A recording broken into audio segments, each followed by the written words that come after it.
Assalamualaikum warahmatullahi wabarakatuh. Let me introduce myself. My name is Mifza. This is my assignment, so now I want to answer the question. Communication process had 6 components. The first is context. Every communication process with context. Context may be physical, social, chronological, or cultural. The second is sender. Sender is a person who sends the message.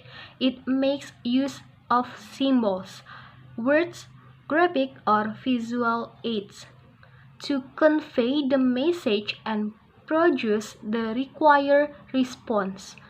Okay, it may be an individual, a group, or an organization. The third is message. Message is a key idea that the sender wants to communicate. Communication process begin with deciding about the message to be conveyed. It must be ensured that the main objective of the message is clear. The fourth is medium. Medium is used to exchange or transmit the message. The sender must choose an appropriate medium for transmitting the message, else the message might not be conveyed to the desired recipients. The choice of appropriate medium of communication is essential for making the message effective and correctly interpreted by the recipient. Fifth, recipient or decoder is a person for whom the message is intended or targeted. The degree which message the decoder can understand is depend upon various factors such as knowledge of recipient, their responsive to the message, the reliance of encoder on decoder. 6. Feedback is the main component of communication process as it permits the sender to analyze the efficacy of the message. Feedback helps the sender in confirming the correct interpretation of message by the decoder. Humans need language because the most powerful tool of communication is language. With human language as a social being, we can relate to each other effectively. With language, we express feeling, opinion, even in our language we think and reason. Without language, we as a human cannot communicate with each other, can't express our expression and opinions. Dutch period, the student still had to learn Dutch every day.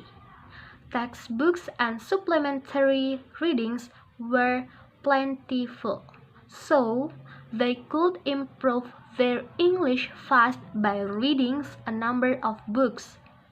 They can also speak, read, and write good English.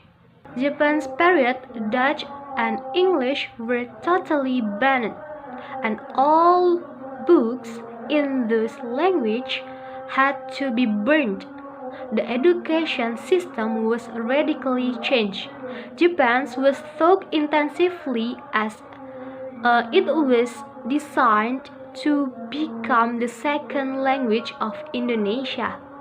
A lot of books were translated into Indonesia. It would be very difficult for a foreign language to share a place in society as another medium of communication. And an independent period, English was taught beginning from the junior high school using course book. One of them was called step by step using in the Dutch era, and the method of teaching was grammar translation method. And I think the best English teaching period is the independence period because we can learn English with the course book and dictionary for finding the meaning of word and the spelling it. The status of English compared to Indonesia nowadays is English has a foreign language, but in other country, English is a second language, like in Singapore. The function of English in Indonesia is very useful. It's important in economic, business, international relationship, media, educational, communication internal, take a job, and write an article. I think it's enough. Thank you for your attention. Wassalamualaikum warahmatullahi wabarakatuh.